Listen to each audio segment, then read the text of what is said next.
Good morning, students. In the previous lecture, we had discussed about the microorganisms which is harmful for us. And in that one, we discussed about the disease caused by that microorganism which is harmful. Now we will discuss about the carriers of these disease causing microorganisms. अब simple सी बात की जाए तो जो carriers होते हैं इन्हें हम क्या बोलते हैं, वेक्टर्स भी बोलते हैं. अब ये वेक्टर्स क्या होते हैं, एक तरीके के एनिमल्स होते हैं जो क्या करते हैं, बीमारी फैलाने का काम करते हैं. अगर मेनली देखा जाए तो इन एनिमल्स को खुद को उन डिसीज कॉजिंग माइक्रो ऑर्गेनिज्म से कोई इफेक्ट नहीं होता, बट ये सिर्फ और सिर्फ क्या करते हैं, ये disease causing micro organism human body के अंदर ट्रांसफर करते हैं. तो हम यहाँ कैरियर की बात कर रहे हैं. तो मेनली दो टाइप के कैरियर्स होते हैं जो डिसीज कॉजिंग माइक्रो ऑर्गेनिज्म को स्प्रेड करते हैं from an infected person to a healthy person. तो सबसे पहले जो मेन कैरियर है बीमारी फैलने का, that is house fly, and the second one is mosquito. अब ये जो हाउस फ्लाई है, मक्खी है, और जो मॉस्किटो मच्छर है, ये हमारी सराउंडिंग के अंदर बहुत ज्यादा अमाउंट के अंदर प्रेजेंट होता है और इनका मेन काम क्या होता है, डिसीज कॉजिंग माइक्रो ऑर्गेनिजम्स को हम तक पहुंचाना. So they are called as the carriers of germs.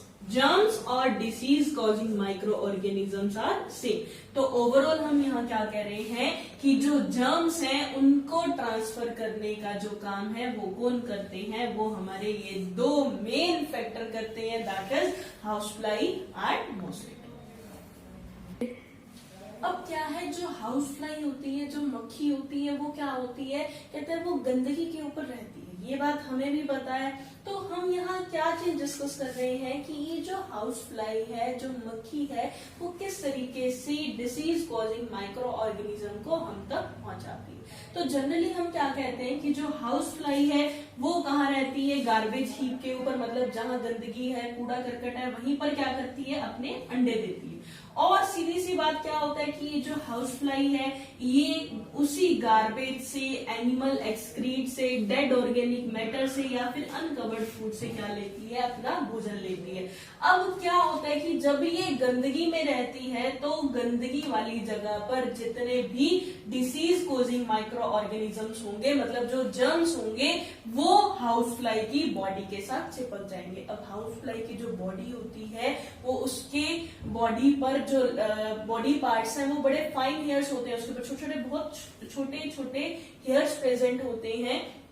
अब जो जर्म्स हैं वो उन हेयर्स के ऊपर क्या कर जाते हैं, चिपक जाते हैं. और जब वही हाउस फ्लाई हमारे घरों तक आकर हमारे अनकवर्ड फूड के ऊपर बैठती है तो उससे क्या होता है कि उसकी बॉडी पर लगे हुए जो जर्म्स हैं वो क्या हो जाते हैं, फूड के ऊपर ट्रांसफर हो जाते हैं और हमारा फूड जो है वो क्या हो जाता है, कंटामिनेटेड हो जाता है, मतलब प्रदूषित हो जाता है. हम उसे खा नहीं सकते, गंदा हो जाता है. और अगर हम उस कंटामिनेटेड फूड को खा लेते हैं तो उसको खाने से क्या हो जाता है, हम बीमार हो जाते हैं. अब मेनली जो डिसीज हाउस फ्लाई की वजह से स्प्रेड होती हैं वो कौन कौन सी होती हैं, that is cholera, typhoid, diarrhoea and tuberculosis. अब इन हाउस फ्लाई से बचने के लिए हमें क्या करना चाहिए कि हमारी सराउंडिंग में हमें कूड़ा करकट इकट्ठे नहीं होने देना चाहिए. इसी के साथ साथ जो हमारे घरों में डस्टबिन्स हैं वो भी क्या होने चाहिए, कवर होने चाहिए. Even though in house fly को खत्म करने के लिए भी हमें इंसेक्टिसाइड स्प्रे करनी चाहिए और टाइम टू टाइम इन बीमारियों से बचने के लिए हमें इसकी वैक्सीनेशन भी करवानी चाहिए. तो ओवरऑल इन तरीकों से हम क्या कर सकते हैं, अपने आप को बीमारी लगने से बचा सकते हैं.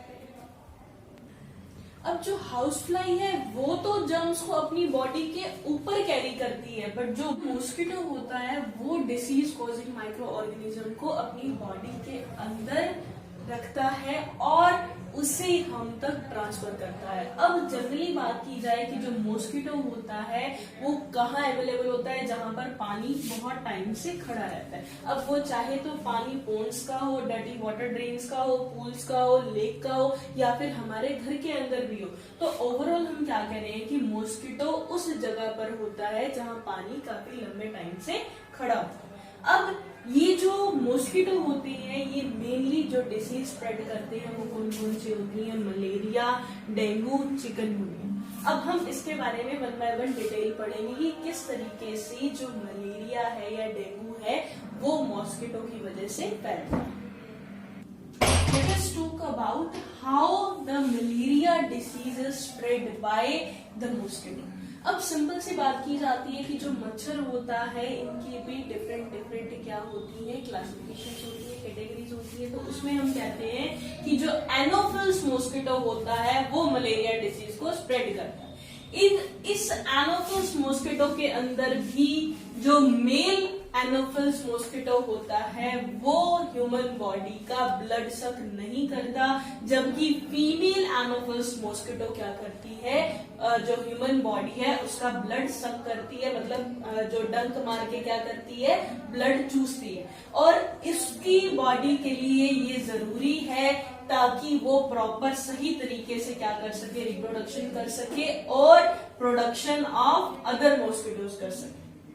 अब ये जो फीमेल एनोफिल्स मॉस्किटो होती है, कहता है जब ये किसी इन्फेक्टेड पर्सन को क्या करती है, इन्फेक्टेड पर्सन के ब्लड को सक करती है, मतलब जब डंक मारती है तो क्या होता है कि उसके ब्लड के अंदर जो प्लाज्मोडियम प्रोटोजोआ प्रेजेंट था इन्फेक्टेड पर्सन के, वो कहाँ ट्रांसफर हो जाता है, एनोफिल्स मॉस्किटो के अंदर ट्रांसफर हो जाता है। और अगर जब वही फीमेल एनोफिल मॉस्किटो क्या करती है, एक हेल्दी पर्सन को डंक मारती है ब्लड सक करने के लिए, तो वो जो प्लाज्मोडियम प्रोटोजोआ था वो क्या हो जाता है, हेल्दी पर्सन के अंदर ट्रांसफर हो जाता है और उस हेल्दी पर्सन को क्या हो जाता है, मलेरिया हो जाता है। तो इस तरीके से क्या होता है, जो मलेरिया का पैरासाइट है, मतलब जो प्लाज्मोडियम प्रोटोजोआ है, वो क्या होता है, मॉस्किटो की वजह से एक इन्फेक्टेड पर्सन से दूसरे हेल्दी पर्सन के अंदर ट्रांसफर हो जाता है। जो डेंगू है और जो चिकनगुनिया बीमारी है वो भी किसकी वजह से फैलती है, that is also spread by the female Aedes mosquito. क्या होता है कि जो फीमेल एडिस मॉस्किटो है वो क्या करती है, जब किसी इन्फेक्टेड पर्सन को, चाहे उसे डेंगू है या उसे चिकनगुनिया है, तो उस केस में क्या करती है, जब इन्फेक्टेड पर्सन के ब्लड को सक करती है तो इनका जो कॉजेटिव माइक्रो ऑर्गेनिज्म है, मतलब जो वायरस है, वो क्या हो जाता है, फीमेल एडिस मॉस्किटो के अंदर एंटर हो जाता है। और जब यही फीमेल एडिस मॉस्किटो किसी हेल्दी पर्सन को क्या करती है, बाइट करती है, तो उस केस में क्या होता है कि इनका जो वायरस है वो एक हेल्दी पर्सन के अंदर ट्रांसफर हो जाता है, जिसकी वजह से एक हेल्दी पर्सन को भी डेंगू और चिकनगुनिया जैसी बीमारी हो जाती है। तो इस तरीके से हम क्या कह रहे हैं कि जो मॉस्किटो है वो क्या करता है, बीमारी फैलाने का काम करता है। के अलावा हम मॉस्किटो नेट या फिर मॉस्किटो रिपेलेंट क्रीम, जैसे ओडोमॉस की जो एड है मार्केट में आती है कि ओडोमॉस लगाने की वजह से क्या होता है कि जो मच्छर है वो हमें नहीं खाते, तो इस तरीके से जो मॉस्किटो रिपेलेंट क्रीम लगाकर भी हम अपने आप को क्या कर सकते हैं, बीमारी से बचा सकते हैं। अभी तक हमने क्या पढ़ा कि जो माइक्रो ऑर्गेनिजम्स हैं वो किस तरीके से ह्यूमन बीइंग को बीमार करते हैं, उनमें बीमारी फैलाते हैं। अब हम डिस्कस करेंगे कि ये जो माइक्रो ऑर्गेनिजम्स हैं वो किस तरीके से एनिमल्स और प्लांट्स में भी डिसीजेस फैलाते हैं। जो सबसे पहली डिसीज है जो माइक्रो ऑर्गेनिजम्स एनिमल के अंदर स्प्रेड करते हैं, that is foot and mouth diseases, जो कि कौन सी माइक्रो ऑर्गेनिजम्स की वजह से होती है, that is caused by a virus, और किसके अंदर होती है, कैटल्स के अंदर होती है। अब इसमें क्या होता है कि जो कैटल्स होते हैं हमारे, उनके फुट और माउथ में क्या हो जाते हैं, जख्म हो जाते हैं। अब जख्म होने पर कहता है अगर जब मुंह से लार गिरती है तो मुंह के जो जख्म है वो और ज्यादा उसके लिए पेनफुल हो जाते हैं। और सिमिलरली जो मिट्टी के अंदर जो कीड़े कीड़े हैं जब वो फुट के जख्म के ऊपर चिपकते हैं तो उससे इन्फेक्शन और ज्यादा बढ़ जाता है और जो कैटल्स हैं हमारे उन्हें और ज्यादा पेन का सामना करना पड़ता है। सेकेंड जो डिसीज है दैट इज एंथ्रेक्स डिसीज, जो किसकी वजह से होती है, बैक्टीरिया की वजह से होती है और किसके अंदर ऑब्जर्व होती है, कैटल्स। इसके अंदर मेनली क्या होता है कि जो कैटल्स हैं उसमें क्या हो जाती है, उनकी आईज रेड हो जाती है, उनका हाई फीवर हो जाता है, उन्हें उनके एब्डोमिनल में पेन होना स्टार्ट हो जाता है और जो रैशेज हैं वो उनकी बॉडी पर होने शुरू हो जाते हैं। देन नेक्स्ट डिसीज एस्परगिलोसिस, जो किसकी वजह से होती है, फंगस की वजह से होती है और मेनली एक इनके अंदर देखने को मिलती है, ये पोल्ट्री बर्ड्स के अंदर देखने को मिलती है। इसके अंदर मेनली क्या होता है कि जो पोल्ट्री बर्ड्स है उन्हें ब्रीथिंग करने में प्रॉब्लम होती है। इसके अलावा जो फ्रीक्वेंट ड्रिंकिंग एंड यूरिनेशन का जो कंसेप्ट है, मतलब जैसे ही वो कुछ पीते हैं वही साथ के साथ यूरिन की फॉर्म में उनकी बॉडी से बाहर निकल जाता है, जिसकी वजह से जो फूड है वो उनकी बॉडी में डाइजेस्ट नहीं हो पाता और उनका काफी ज्यादा वेट लॉस हो जाता है।